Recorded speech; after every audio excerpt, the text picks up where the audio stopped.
What's going on, guys? Jabron here from Photographers on YouTube, and today we're going to talk about how to photograph the fireworks. We're going to look at some of the sample pictures, and then I'm going to tell you guys, what kind of equipment you need, and focusing at infinity, different manual mode settings, and other tips that are going to be very useful for you to photograph the fireworks. All right, so let's get started.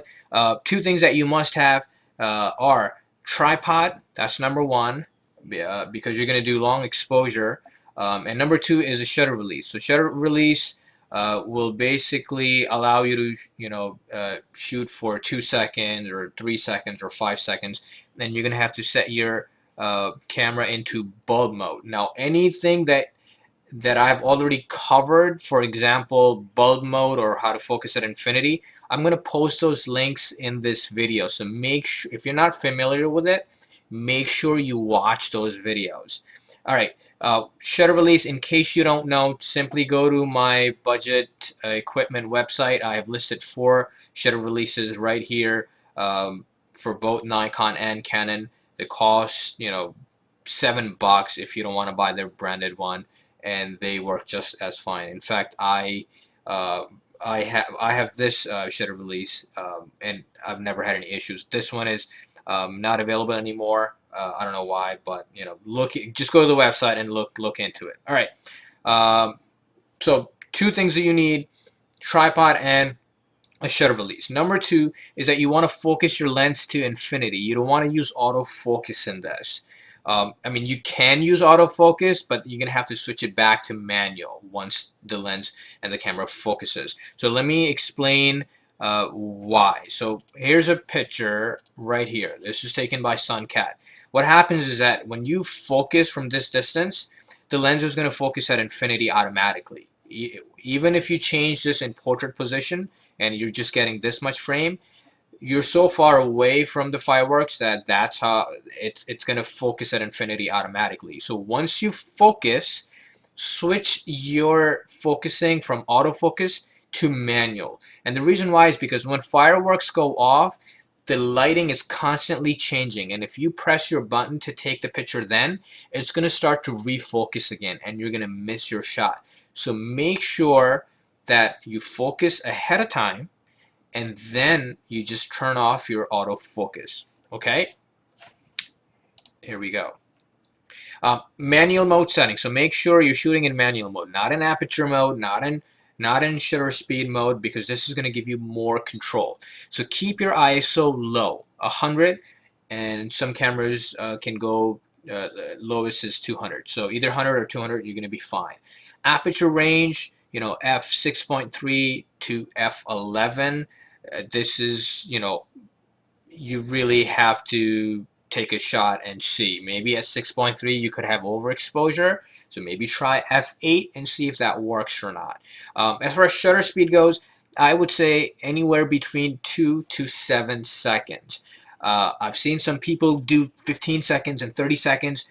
I would not recommend that. What I've noticed is that when people do long exposure for fireworks, the picture just looks so fuzzy and so soft because there's so much movement for such a long period of time that the picture does not look really tack sharp. So anywhere between 2 to 7 seconds, you should be okay. And from personal experience, I think 2 to 4 seconds, it's worked. So if it's not working for you, play with it and see what you get. Really important thing is that you want to turn off your long exposure NR. This applies to both Nikon and Canon users. Go in your menu, look for long exposure NR option and turn it off. NR stands for noise reduction.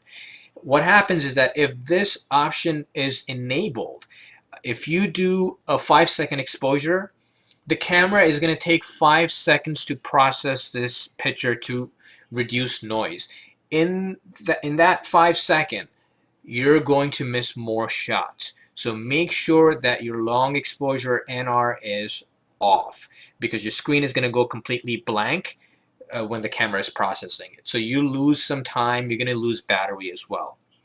All right, number 5, if it's not completely dark outside when the fireworks start, there's a good chance if you're doing 2-second, 5-second exposure, your picture could be overexposed. I'm sorry. So what you want to do is that you want to shrink your aperture. So use small aperture like f16, f18, and that's going to block the light. So you're not going to get the overexposure, hopefully. If it's really bad, then you may need ND filter, but I don't think you're gonna it will ever come to that point. Stick with 2 seconds, which is not that long towards the end of the evening, starting of the night.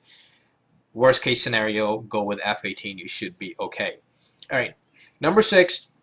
Pick your spot early. So wherever you're shooting, especially if it's your first time, get there really early so you can get a nice spot. And you want to start shooting early, because if you don't shoot early, towards the end you're going to get a lot of smoke and your pictures will look really bad. I'll give you an example. Let me just scroll down. Right here, you're going to see a lot of smoke in this picture, and that's taken towards the end. So try to get your shots as early as possible so you can avoid all this unnecessary smoke in your pictures. All right, composition tips. What you want to do is that you want to leave some extra room in there for fireworks to go up. For example, when Sun composed a shot, there was plenty of room. Now, later, if he wants to change this into portrait position, he can simply crop this part here. So make sure you have extra room just in case you have to crop, or when the fireworks going up, there's enough room for you to capture all that in the frame. So extra room is definitely really helpful. The other super important tip, if you are on a vacation and you want to photograph fireworks, sometimes people go to Disney World or Niagara Falls. They have amazing fireworks. So on 4th of July, simply Google that area, in advance. So, for example, Washington Monument, this is going to give you some tips on composition. Look at this picture. Look at this picture. I mean, some of these pictures may be stacked, so they may not be 100%, meaning they basically blended multiple exposures in there, multiple pictures in there. But just Google where you will be shooting, and it's just going to give you an idea. Maybe you want to get a statue in the foreground right here. This is probably Walt Disney. So compositions like this. So wherever you're going, if it's possible, just Google it, and this will give you an idea of where you can shoot from. Um, and just get to that location, early, so you can pick your spot.